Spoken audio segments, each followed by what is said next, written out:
and answer questions raised by members of Parliament directly. Honorable Speaker, sir, the member for Chuka Igamba Ng'ombe has asked the circumstances that led, he has asked for an explanation of the circumstances that led to the killing of Mr. Daniel Mutembei on 18th March 2023 in Kwego Village, Robate location, Tharaka Nithi County, which was reported by police on the following day, 19th of March 2023. Mr. Speaker, sir, on 18th of March 2023, Mr. Leonard Njeru Mbuba from Robate location reported that his cousin, Daniel Mutembei, a male adult, approximately 34 years, had been attacked the previous night by known people, according to the report, severely and critically injured, left for the dead, rained on for the rest of the night, recognized by villagers early in the morning who were taking milk to the collection point, still alive early in the morning. Mr. Speaker, although critically injured, it was reported that Mr. Mutembei was able to talk and identified those that attacked him and gave their names, 5 suspects. He was taken to hospital, but the injuries were already too much and he succumbed at the Chuka Referral Hospital.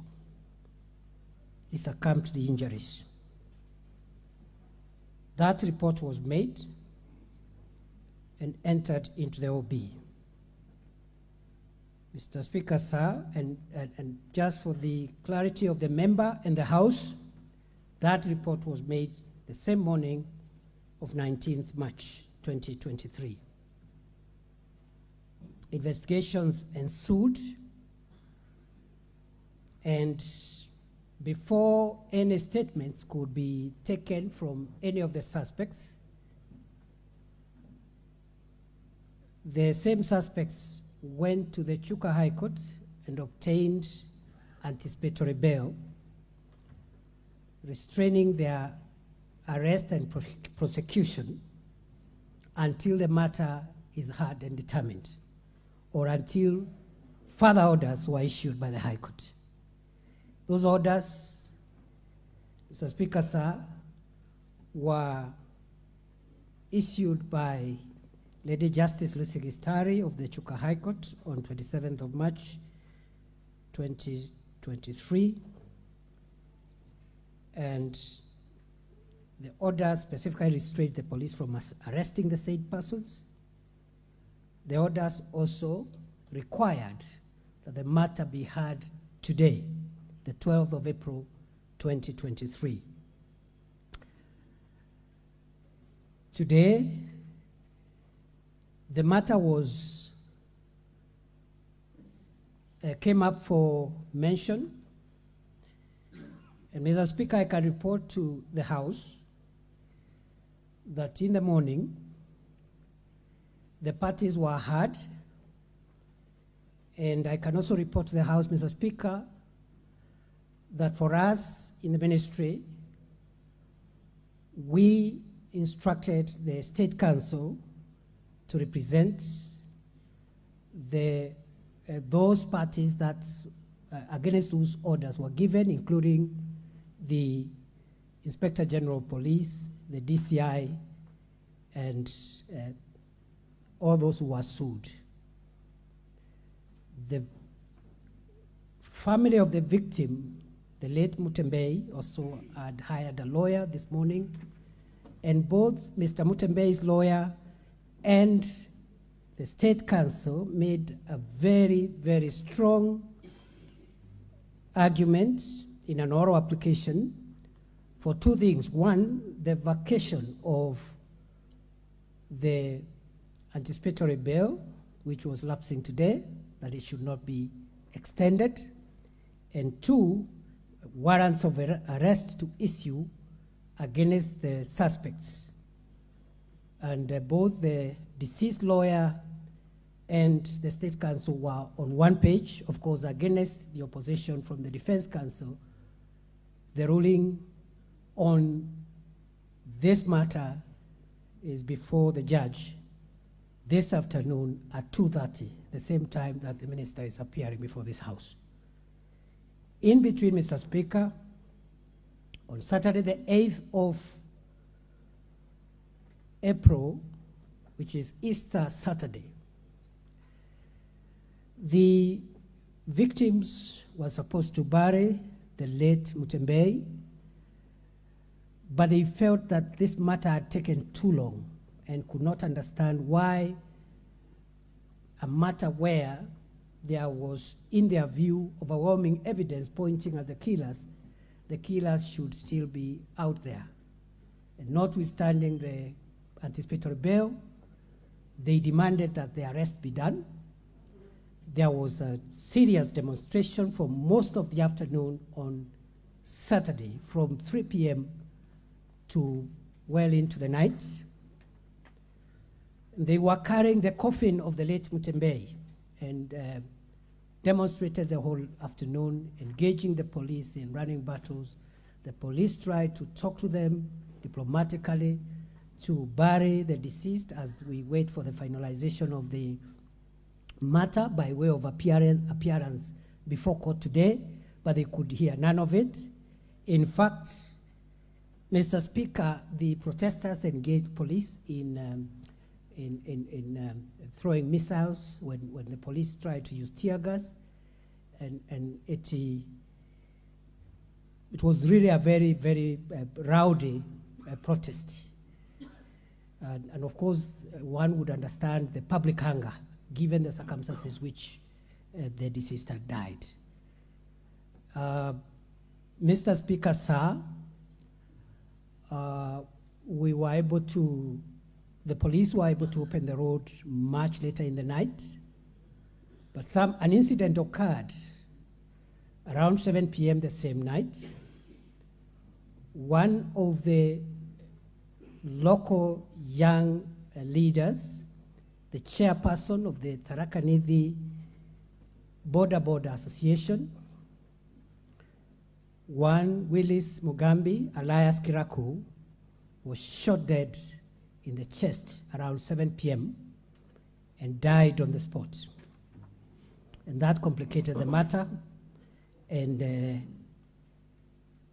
immediately that happened the same night, we dispatched through the Inspector General of Police the Internal Affairs Unit of the National Police Service from Nairobi.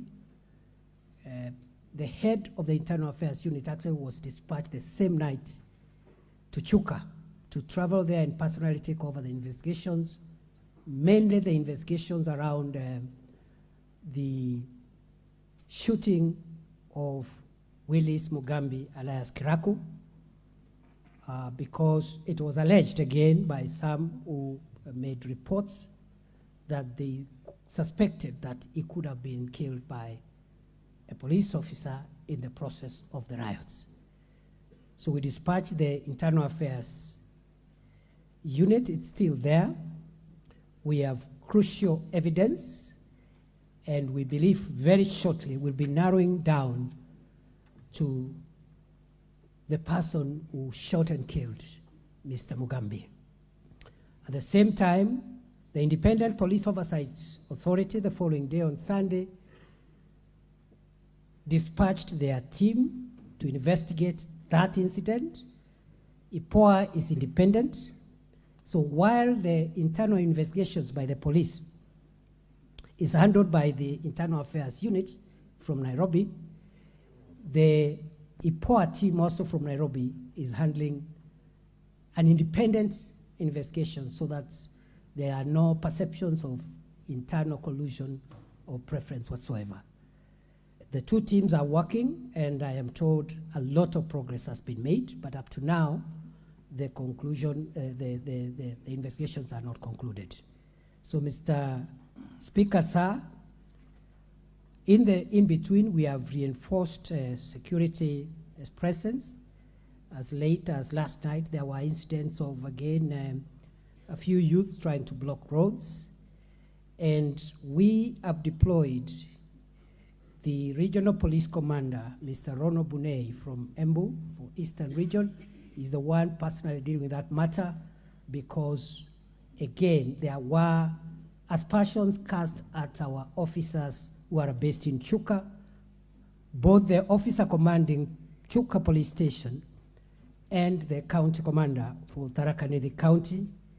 I can report, Right Honorable Speaker, that as we speak, in the meantime, we felt that in order to build public confidence in our officers, the Inspector General of the National Police Service has transferred both the OCS of Chuka Police Station and the County Police Commander of Tharaka Nithi, and new officers have been put